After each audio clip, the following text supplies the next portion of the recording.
right, Margarita Nazarenko. Let's see. Usually these are going to be L opinions, but Hi, sexy. You know the way that deeply average girl, like, no offense, but she's deeply average, can get any guy, any guy, any guy, any guy. And you, with your cute self, he keeps ghosting you, not replying to you, cheating on you, and all that good stuff. Let me tell you the difference, okay? Let me tell you the difference. Men go for women who emit non-desperate feminine energy and who are about their own life and doing their own thing. She doesn't have to be the prettiest cake in the pantry or the fluffiest chicken in the coop, but it's that feminine energy. You are a fountain of energy that men are attracted to, okay? And if you have an energy of desperation and misery, and I know it's not fair, but this is life, I'm just putting you on game. If you don't like game, then this might not be for you. But if you've got a feeling to you of desperation, that you need him a lot, golden retriever energy, and misery and sadness, and that there's nothing that can be done to make you happy, no matter how beautiful you are, you will eventually seem untantalizing to him. okay, so she's almost there.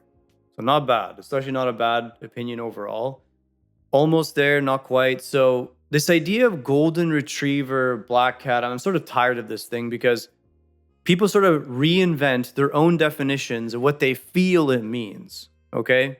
That's what they're doing. So for starters, okay? Black cat energy. This whole idea is that the black cat comes to you when it feels like it. Okay? So it's in charge. It's in control of frame. Golden retriever is the opposite.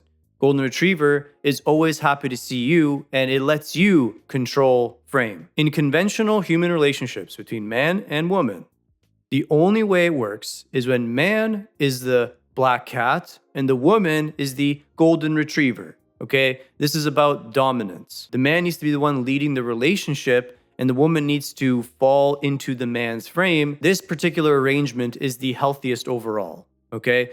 Now we can get into the abundance of differences and variances on an individual level. We can discuss all those things, of course, right? But this is the conventional standard. This is where the vast majority of people will fall into and be happiest. Yes, we have to generalize on some level, because if we don't, now we're going to pick apart a million individual cases where one person may be masculine 78%, another person might be masculine 78.8%, right? And it just gets into this really annoying, pointless conversation. So from a macro perspective, it's better to view it all encompassing and then apply it to an individual situation as needed.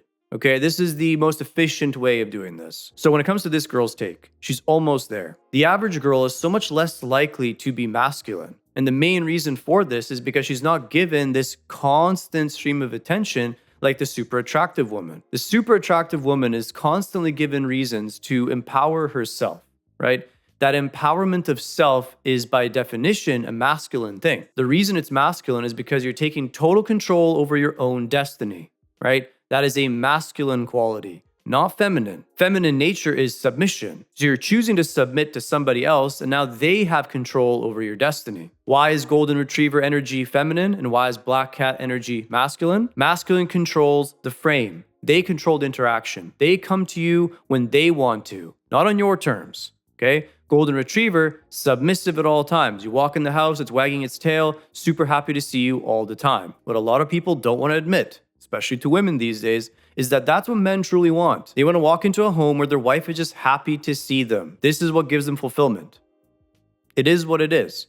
Girls will call that stupid all the time now because they're trained to hate men. The dumb part about it is you can't have it both ways. You can't shame what men want while simultaneously empowering what you want. Okay, so either we're going to say preferences are preferences across the board and everyone has their individual preferences, and no one has the right to judge it at all. Or we say there's a right and wrong, certain preferences are okay, and others are not. Okay, we have to choose one or the other. We can't play this gray area all the time, which women, obviously the feminine, love to do, because then they can pick and choose what benefits their narrative from both sides. And that's essentially what's happening on a macro level in modern society. It's all gray area, all subjective, and that way, Women, the feminine, have the most power because now they can pick and choose whatever they want and no one says anything about it. It's all in the realm of okay, even though it's logically completely inconsistent. Now, where I will agree with this woman is the desperation thing, right? No person loves desperation. I think it's inherent to being a human. We are turned off by people that are desperate. And the reason we're turned off by desperation is because when someone needs us, we can't tell if they like us for us or because of something we provide for them, right? Now it gets tricky. Some people make the argument that this entire concept is fantasy based and all attraction is need based, which fair enough. I'm not going to get into that in this particular video, but the point is desperation as a whole, not always the most attractive thing. So this is where the game component comes in, right? But even on this topic, I will point out a slight caveat. Guys are less averse to being needed than women, right? So when a girl really needs a man, he does receive some fulfillment from this. Whereas when women feel that they're extremely needed by their guy, it turns them off. And this is one of those realities of the masculine feminine that people try to gloss over, of course, but it's just the reality. Women don't like being needed because they're typically responsibility averse.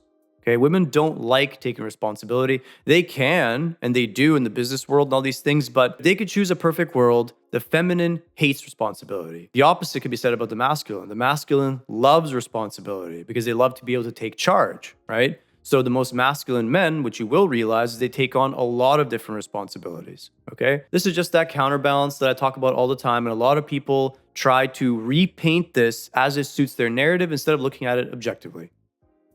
Let's continue. But if you're a normal average chick, but you have this fountain of feminine energy and you're about yourself and always doing what you want to do, achieving your goals, doing your thing, and you are just impossible to just like pin down, he's gonna want you. This girl is also doing the same thing that a lot of women do. She's repainting it in her own version based on what she thinks is the objective truth. How can you be a fountain of feminine energy, but you're impossible to pin down? Those two things cannot exist simultaneously. The feminine wants to be pinned down. The feminine wants to be controlled. The feminine wants to be owned, right? Of course, by the correct counter masculine, right? Not just anybody, but I'm saying that those two things don't make any sense. Okay, they cannot exist simultaneously. And it's more of a matter of control, right? Feminine energy is very chaotic, so the counterbalance is order and control. And that's where that relationship exists. A lot of people view this as very unflattering, but now everything starts to make sense, right? This is why women will cry about, oh, well, I'm not your property. But then secretly, when you talk to them privately, this is what arouses them the most. The idea of being dominated and owned. And these days, women are coping really well by compartmentalizing fantasy world 1 and fantasy world 2. But unfortunately, they always bleed into each other. And this is where we're seeing this constant state of cognitive dissonance and internal conflict. Like I said, this girl's close, but she still doesn't fully get it. She's almost there, like she's in the right neck of the woods, but then misses last second saying, oh, you just got to be hard to get a little bit. Not exactly, okay? When a woman is overwhelmed by her emotions, okay, she doesn't necessarily have control. It's very easy to expand on this and extrapolate this into society, okay? Women will say one thing, but they'll do something different in the correct conditions. This is also why a smaller percentage of men have a lot of optionality and average guys have none. If what women are saying on a macro level was true, we would see something entirely different in reality.